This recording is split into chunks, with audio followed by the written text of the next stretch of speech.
Good evening. I'd like to call to order the Board of Commissioners Budget Workshop Meeting 1. Today is Wednesday, March 26, 2025, and it is 4 p.m. City Clerk, would you call the roll, please? Mayor Brooks, Here. Vice Mayor Kerr, Here. Commissioner Taglerini, Here. Commissioner McGeehan, Here. Commissioner Gavalle, Present. all are present. Next on the agenda is public comment. With no one in attendance, there will be no public comment. Next is discussion items, fiscal year 2026 budget workshop number 1. Thank you, Mayor and Commission. I'm Robin Gomez, City Manager. As you can see, Mr. Laughlin is not here this afternoon, so I'll be presenting and leading a discussion. So this is our first workshop where we end up having 4 over the next in April, May, June, July, and August. So that's 5 more workshops, followed by 2 workshops, 2 public hearings in September, with hopefully at the end of this entire process adopting fiscal 2026 budget. As I believe you are all aware, we are required to adopt a balanced budget, meaning our revenues must equal our expenditures for each fiscal year. So as we begin, we're going to focus today on 5-year, our capital improvement plan. And again, this is very preliminary as this is our first workshop. We will then review from the governor's office, the letter that was submitted to all cities and counties regarding the Department or Division of Government Efficiency, and lastly go over the workshop, which I covered a little bit regarding our budget for next year. So please, at any point in time, if you do have any questions, comments, please feel free to stop. The purpose of this is mainly discussion for all of you to provide any direction, guidance, suggestions, areas for us to consider, to review, to look at as we begin, again, planning and preparing the budget for next fiscal year beginning, which runs from October 1 of 2025 through September 30th of 2026. So in the packet in front of you, we have, again, a very preliminary list of some capital items over the next 5 years. Some of these you've seen, some may be new. I will begin by saying you can disregard the first item at the very top of the list. This is last week when we were discussing various items, and if we had to redo the snack check, which we do not believe we do, so you can disregard that item. We were simply determining if we had to redo the structure, what that might be, but we're going to remove that from the budget. We have a couple of, so for nothing really for next year for fiscal 26 from the Archibald Fund. The repairs that are happening now, as with other repairs, are the majority are not what we included in the budget, with a few items. And for example, the Archibald Park parking lot, we did budget, and I believe, Megan, you can correct me, it was next year that we had budgeted, this year, to mill and resurface the Archibald Park parking lot.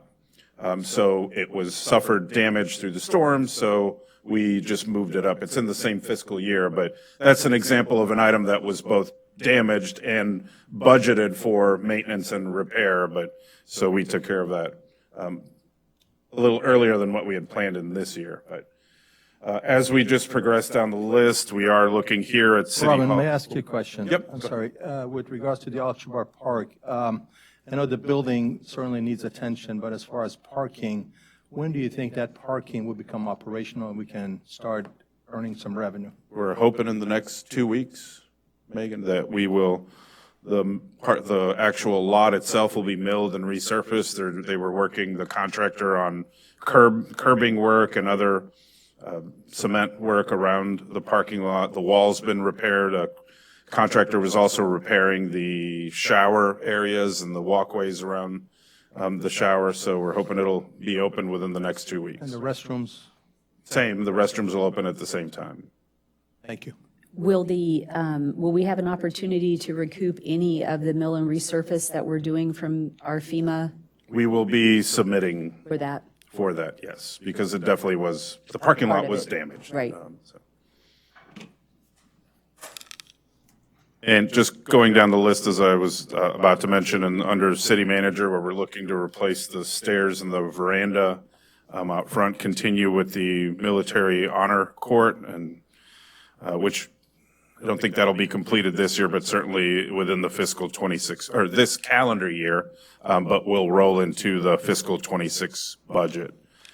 Just some minor chamber upgrades here, and then a little. Robin, I'm sorry, I have one ahead. other question. The military court yard, why do we have to defer it so far into the future? Because it'll, by the time we're going to discuss it at the workshop today, Yes. and if we bid it out probably within the next couple of months, it could be finished this year, this fiscal year, but if not, we will carry it over into next year, the funding part of it. But it will begin at some point this fiscal year. Our fiscal year ends September 30th. So we're nearly halfway through the fiscal year. Should be finished. We're going to issue bids and then get the work started. I don't know how long the construction will take. It shouldn't take too long because it's just mainly sidewalk type work, and so it shouldn't take but a few months would be my guess. Thank you. Just moving down, we have under, after the fleet tire balancer replacement, under the Public Works Building and Services Facility, a part that will be funded through the local option sales tax fund. And then you can disregard the parking one again, as we were having discussions before we, that was printed last week. That's also not going to be included in the capital budget. On the next page, under sanitation, again, just replacing an easy dumpster. Again, and then the majority of our capital for next year, as in the last few years has been the majority of our capital budget, is really the road resurfacing work. Under the stormwater fund, you can see the areas 3, 9, 7, 5, to, again, the work to mill and resurface all of the streets that are listed on there. We're hopeful those can be completed in fiscal 2026. That's our goal, but that makes up, again, the majority of our preliminary and what we're proposing in our capital budget for fiscal 2026.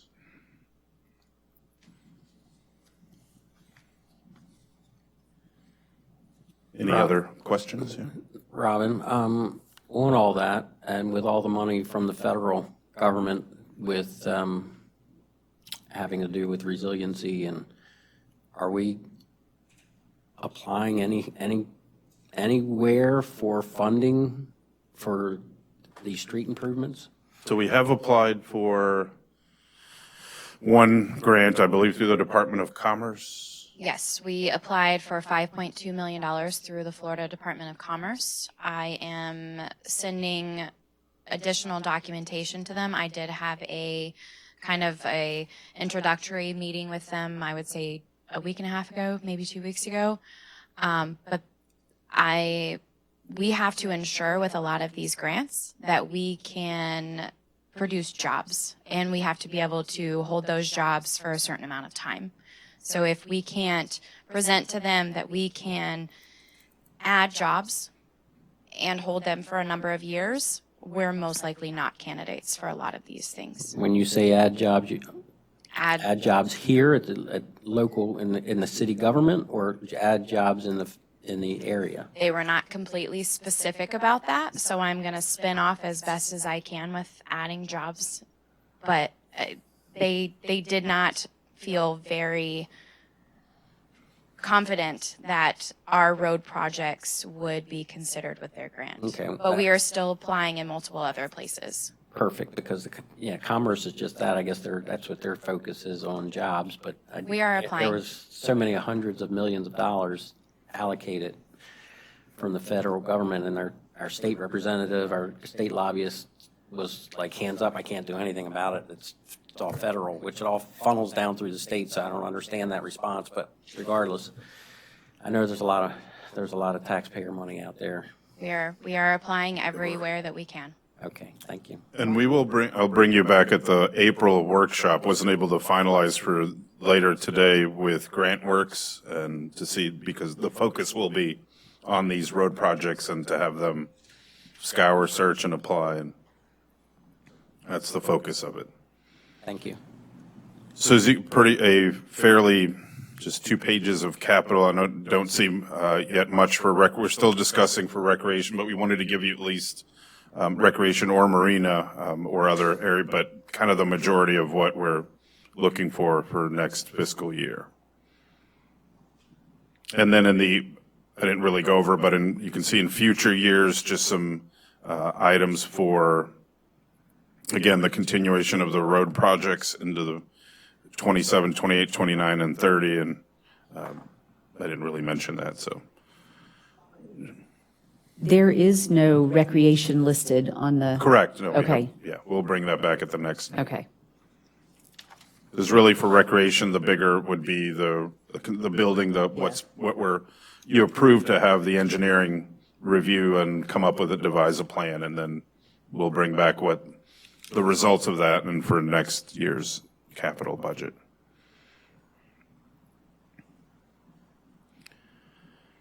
As I mentioned, we did receive, and it's in the packet and now up on the screen, the letter that every local government received regarding efforts to find efficiencies, reduce areas that perhaps government shouldn't be participating in, waste, et cetera. So as I think all of you are aware, we're a very small government.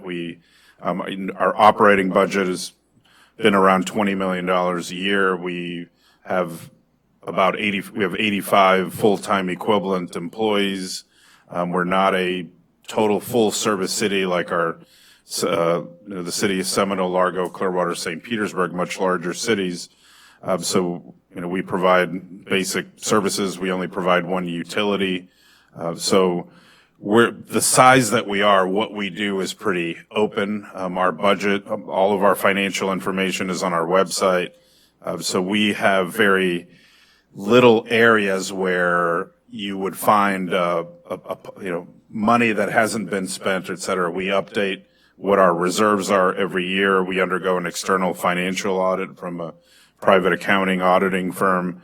So there are processes that we have had. We have internal controls in place, obviously, to make sure that we are complying with city, county, state, and federal laws. So we have within each department, every department head and supervisors are cognizant of making sure that staff is doing what they should be doing, that we are spending money following our city procurement process, ordinances and processes, and just making sure that our likelihood or probability of any waste or anything being abused is as little and essentially non-existent. So that's the benefit of having a very small government, is that it's pretty open and difficult to find $50,000 here, $1 million there, that's why we have these budget workshops to show here's what we're looking to spend for next year. This specifically in the letter in the packet, the Executive Office of the Governor is asking if we have had, or for every city, if you have any financial emergencies, if you have, as they are numbered, whether you fail to pay any loans, obligations, fail to make debt service payments, fail to timely pay any claims, et cetera, we will be replying as soon as Andrew returns. We will send a letter to the Executive Office of the Governor, and we have not had any of these. So we're audited every year. If I think all of you were here last year when that, except maybe Commissioner Gouvet, for the presentation from our external auditing firm, and that we have not had any of these. We've paid all the taxes that we're required to pay. We identify what our general fund and all fund reserves are, the revenues, expenditures. So So as we've shared in the time that I've been here, we are in I would consider to be very good financial status for our city. And we will, obviously, the goal is to continue to do that every year. That's really the purpose. These budget workshops are the opportunity, obviously, to ask questions, receive information. At the same time, the direction as to how the biggest one, for example, what are we going to do with our millage rate? Are we going to keep it the same? Are we going to increase it? Are we going to lower it? It's, in my career, it's not very supportive, or not something that's proposed often, is to increase your millage rate or your tax rate, but certainly to keep it the same or even potentially reduce the millage rate. But that's kind of one of the biggest decisions that will be made over the next few months with the budget. But I wanted to give that update. We have not been contacted as to whether there will be representatives from the Executive Office of the Governor or some other process in which they will come and perform an audit of us here at the City of Madeira Beach. So, but if they do, we will provide whatever information they request and afford the time for whatever review may occur. So we welcome it. We will do whatever we need to do to comply. Any questions, comments? I think we're in good stead, so Yeah, we'll respond, and no fuss, no muss. Yes, yeah. Just wanted to share this with you in a public setting and say that we've received it, we acknowledge it, and we will reply. And right now, we don't see any issues with the city's financial status. We'll talk a little bit more during the workshop, but I can mention briefly now that we don't know, obviously, what next year holds, but we appear so far for the current year, as we've discussed, the property tax refunds for those property owners that have not been in their homes, those have started to show up. We have not received any reports from either the property appraiser or the tax collector, but those individual, if you go property by property, the property appraiser is listing the amounts of the refunds. And they appear to be lower than what I anticipated they would be. And I think we've had just a few property owners comment kind of the same thing. They thought it was going to be higher, but because they are lower, then it would appear right now that our impact is going to be less than I think myself and Andrew had anticipated going forward. So we will hopefully have some detail for the next workshop on the 16th of April, but at least there's some relief that's being provided to property owners, probably not as much as I think a lot of property owners probably anticipated, but for us, that means that our revenue, the credits that will be applied to our future millage or property tax distributions won't be a significant impact on our budget, if really any impact other than possibly a few $100,000, if that. So that's, I guess, sort of good news for the organization, not so much for displaced property owners still. Also I think, and Megan can correct me, we've had maybe 10 or how many applicants for the reduction in the sanitation fee? I think as of today, we've only had maybe a dozen, if that. We have had less than a dozen apply, but 0 have met all of the criteria. So we'll keep updating that. But other than those two items, and we'll, again, at the next workshop, also bring up the building fund, because we have been waiving the permit fees for all permits storm related for people who are still owning their home. The revenue, obviously, we're not collecting the revenue, so there is a little bit of an impact, but we will provide that at the next budget workshop, but also at the commission workshop after this meeting. Robin, what about the properties that have changed hands and the new owners are doing remodels? Have we got a system in place to capture those? Yes. What about the ones that had skated through and got permits without paying? Are we going to go back? We're going to start and build and them for assess the that? fees. And the other related to property taxes, again, is homes that are that have received a full demolition permit. I believe as of yesterday, we were at 115. Sorry.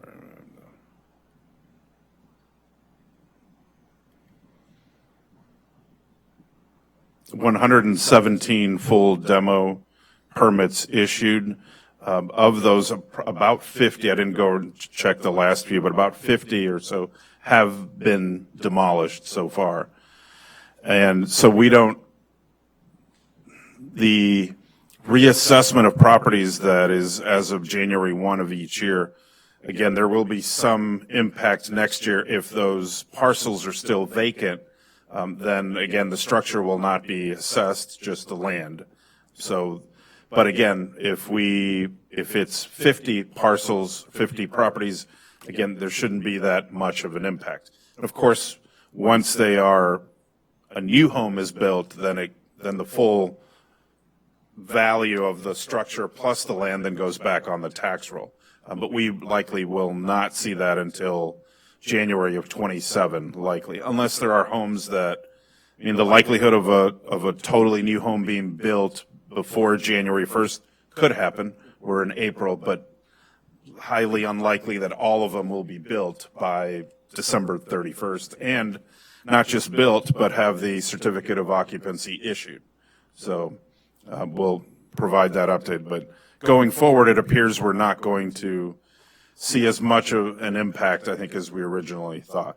Once we reopen, again, the Archibald parking lot, then we'll be back up recovering revenue for 110 spaces or thereabouts. And then we will only have the Stewart Park lot left to reopen. So our parking revenue should, but we are revenue in February. And again, mainly due to the fact that we increased the hourly rate from $3 to $4 effective October 1, we almost collected the same amount of revenue in February of 2025 as in February 2024, given that we are down about 140 or so 130 total parking spaces. So again, we'll keep updating every month where we are with revenues, but for next year's budget, it looks not as bad as I think as we had anticipated.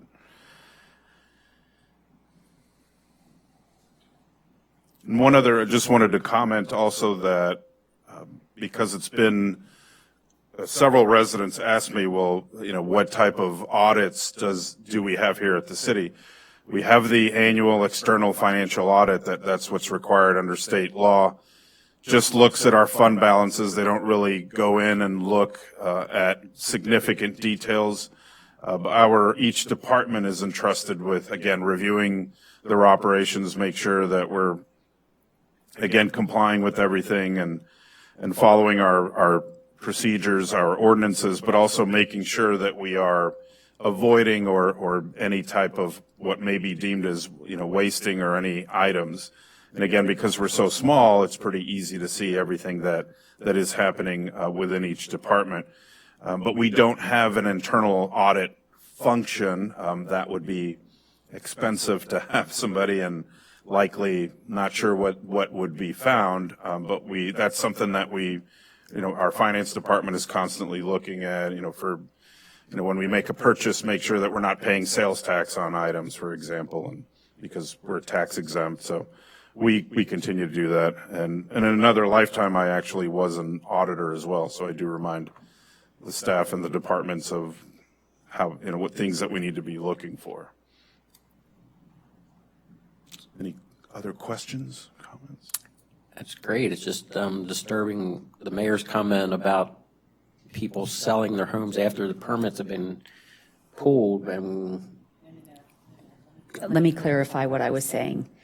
So there are properties that sold, and the new buyers came in and got permits, and they weren't charged because there wasn't a system in place originally or initially to capture that.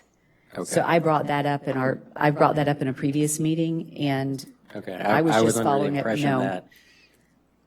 that Mr. and Mrs. Jones owned the house. They applied for the permit to demo, rebuild, whatever, and then they sold, and the new buyers were taking advantage of that permit. No. So the new buyers have taken advantage of our gift of no permits, no permit fees. But the gift of no permit fees was in the spirit of our residents, not new Absolutely. owners that are coming in. Absolutely. So an original owner very well could have done their demo permit and closed out their demo permit and then sold their house. And then the new owner came in and got a permit to do the remodel, and they got it for free.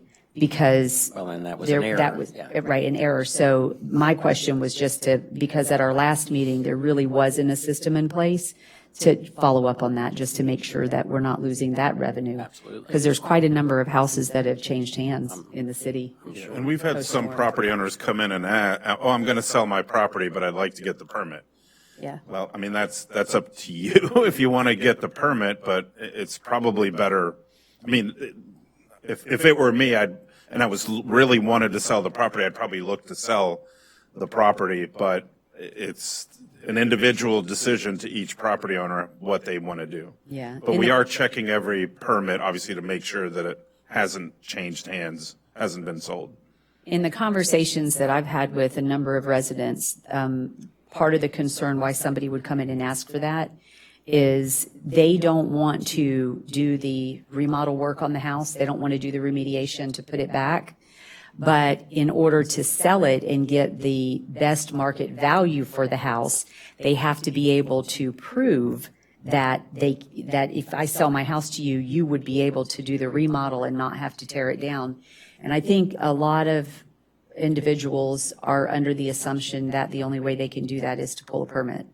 But they don't have to. That's incorrect. That does, right. And that's been an educating process from realtors, and there's a number of good realtors out there that have done a good job on educating buyers and sellers that just because you ripped out all the drywall, the next guy can come in and put it back because it's not substantially damaged.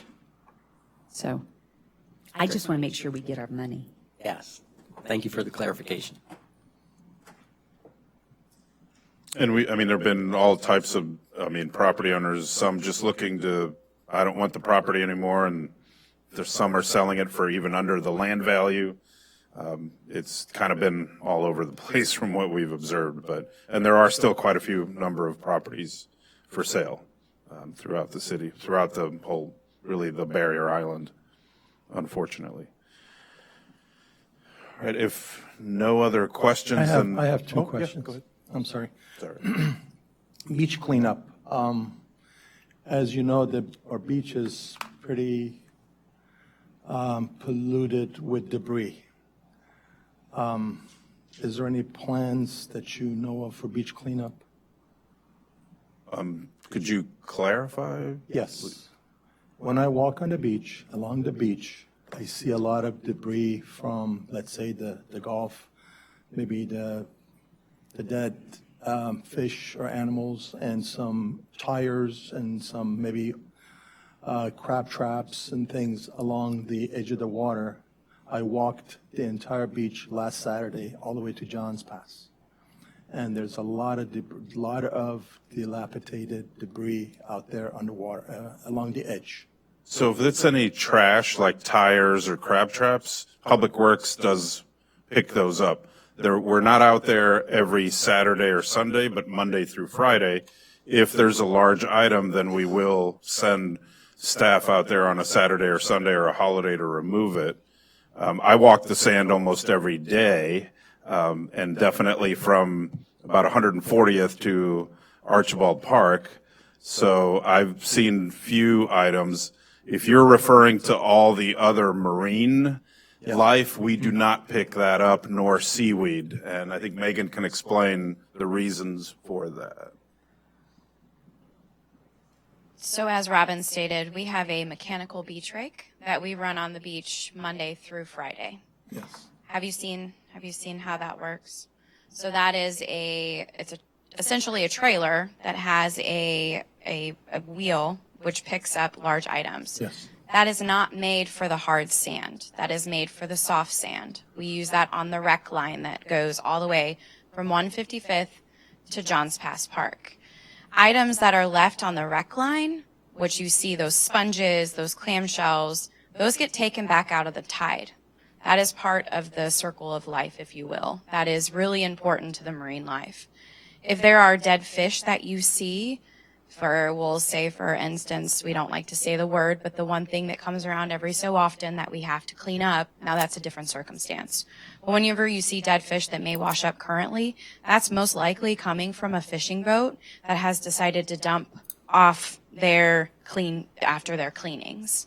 So if there are large items that you're worried about, please give us a call. But we are out there every morning from, I would say, 7 a.m. until 10 o'clock, if we have to be, picking up those items. And those tires that you see are from an artificial reef that Pinellas County had decided to put in the 1950s? 1970s, I'm sorry, that we are constantly cleaning up. Constantly. It's much better than it was a couple years ago, but we are constantly picking up tires. Okay. Thank you. I have a lot of pictures. I'm a picture. Well, by all means, let us know where they are. I mean, as long as, every day that I'm here, I go out there and not all the times, but more often than not than my wife or kids would like to admit, I do And I've take seen the you out bucket there and with your picker wife and your family. stuff. And also, as you're aware, because you participate, Commissioner, with between the Trash Pirates, the Coastal Crusaders, and the Trash Turtles, there's at least one cleanup every month. And now, once we get Archibald reopened, there will be more cleanups occurring on the sand by those groups and their volunteers. But certainly, if there's anything that's out there, just let us know. And also, we have, and Megan, you can correct me as well, pretty much restored a good number of our trash containers on the sand. Not all of them yet, but we're pretty close.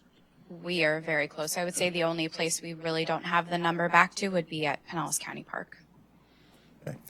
And then the second item, in the spirit of having an efficient government, I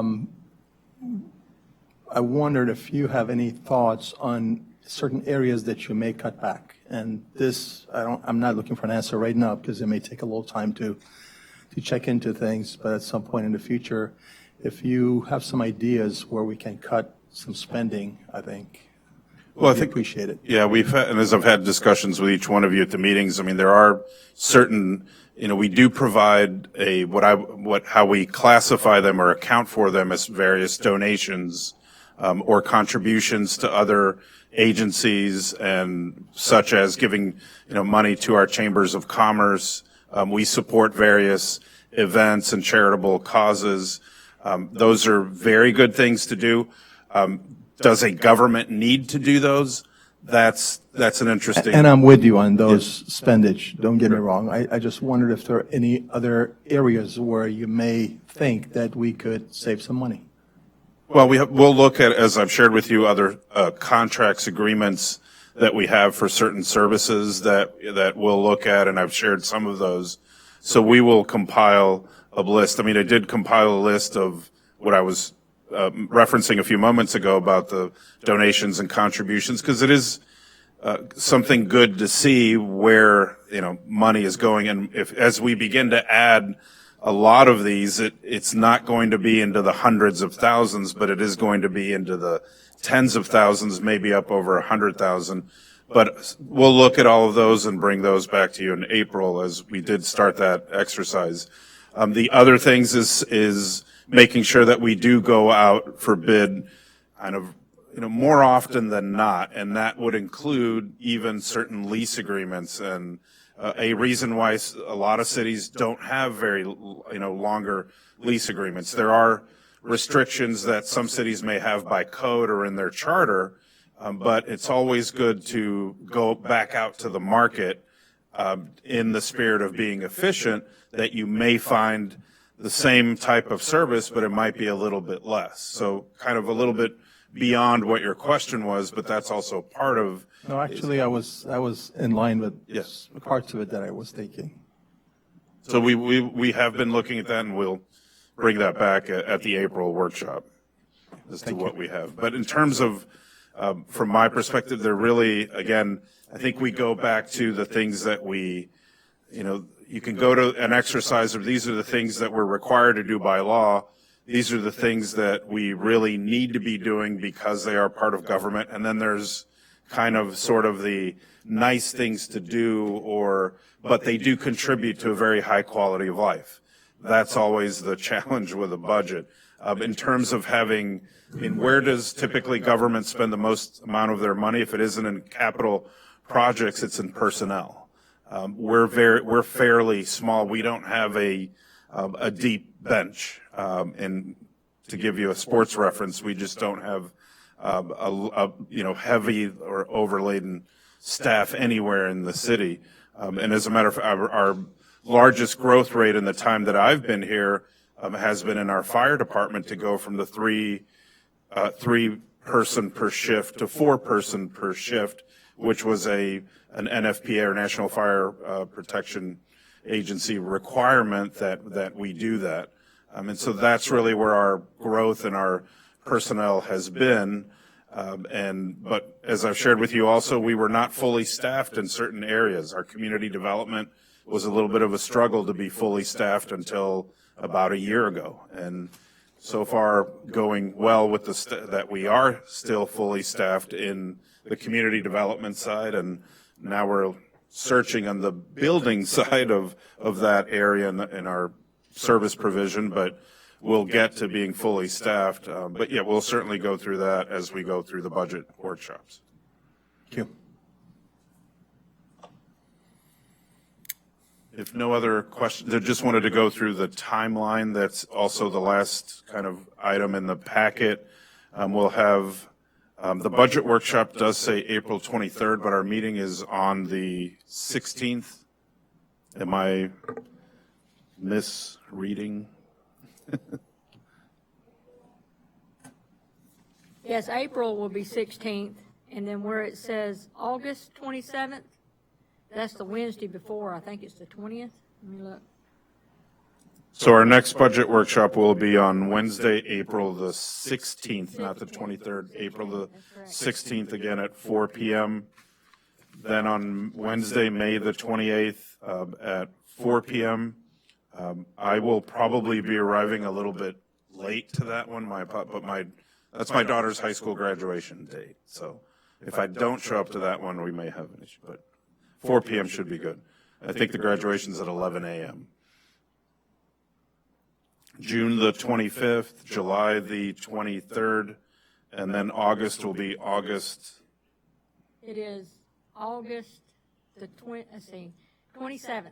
Wait, August the 27th, excuse me. And then the 2 September dates are correct for the the first reading of our budget ordinance, and then the 2 public hearings, and then the first and second reading of the ordinances, Wednesday, September the 10th, and Wednesday, September the 24th. Great. Great. And if your schedules change, just let me know, because we can provide. We may be able to change. I mean, these dates, the only ones that we can still, if we had to, even change the September dates, but then it gets a little complicated because of the county having their budget hearing and other taxing authorities. So we're fortunate that we're able to have our ordinance readings and public hearings on the normal days that we meet, Yes. as opposed to having it on a different date because it would conflict with one of the other taxing authorities, which I think is the county and the school district, school board. But if any dates need to change, please let us know. How about hours? In other words, could we come at 5 instead of 4 during these workshops? Because it seems like typically we have an hour to kill between when the workshop ends and the. We could try that for the April one if you would like, but as we get much more data, these meetings will be a little bit longer as we start to go through much more detail of the budget. We've had meetings, we've had to push back the regular workshop because the budget workshops run long, yeah. Yeah, this one, I mean, we typically don't have one until April, but we wanted to start a month early, just given the unknown and trying to, the post-storm managing everything. So typically they won't be 40 minutes like this one. But I think for April, we could have it start at, I mean, if that's your pleasure, we could start at 5 or at 4. But I would probably suggest leaving it at 4 if that's Keep it consistent, it'd be my vote. Yeah. Well, and you never know never. if it's going to go the full 2 hours, and we've had one go 3 hours. So once we get lots more data and staff starts presenting, there's a lot more, Workshop item? yeah, it's a lot more to talk about. And since this one's been short, I have a question. Yes. Isn't the balanced budget a bit of a misnomer? I mean, your revenue and expenses are never going to quite equal. You're going to either have to borrow, which is going to show to balance the budget, or you're going to have to put it into a rainy day fund. Use reserves, right? Put it, yeah, you're going to be using reserves, you're going to, so, No, you're correct, Vice Mayor. I think the term is really that we cannot say, okay, we're going to spend 30 million, but we are only going to receive 15 million in revenue, and then we're going to use 5 million from reserves. So we're going to collect 20 million total from regular revenue and reserves, but we're going to spend 30. And that's what I'm just saying, we started off the meeting, that was a special point, the city works on a balanced budget. Right now, we have, I don't recall, 20 million in reserves, roughly. I think about close to 18 million. Okay. Close to. So, I mean, we're in a good place, which could turn upside down in a moment's notice with, being susceptible to storms or other things that keep our tourism down. So it's a good place to be, to have a reserve. I just wanted to bring up that point. I kind of feel like it's a bit of a misnomer. But, yeah, it's not like we have the treasury, we can print money. Correct, right. So Yep, good point. that's my only. And at least another item that it's been mentioned at the workshops, several workshops, that we have not had to, well, I think we would have utilized, we were not spending for certain things that we would have planned to, particularly for some of the capital. In other words, we've deferred a little bit some capital projects, but we were fortunate to receive an advance from FEMA, so we have not had to use our operating revenue or reserves revenue. We received a 6.4 million deposit into our bank account, and we've used that to pay nearly $3 million for our debris removal, monitoring, et cetera. So that's. Yeah, you had to cut some big checks this month, didn't you? I'd like to point out that today was the Big C meeting, and I have brought up the fact that Robin and our accounting department took that class with FDM so that we would get that early payment. And there is not a city on the Big C that took that class and got money other than us. So where we have not written a check out of our own money, we've written it out of the money advance that we got from the FDM class. We are alone in our barrier island cities, my understanding. So, I mean, we're pretty lucky. Great place. We are very, and I believe that there's more money for us if we need it. All we have to do is ask for it. Yeah, I think Andrew will give an update next month on it. But, I mean, that's a kudos to Robin and to the finance department for taking the initiative to do that. Absolutely. Thanks for pointing that out. That is all I had for the workshop. If any other questions, but again, the next one will be on Wednesday, April the 16th at 4 p.m. But again, at any time, please feel free to send any communication information to me, and we will provide that back to you. We have no public here for comment. Commissioners, anything further? Good meeting. Good meeting. It is 4:44 and we are adjourned.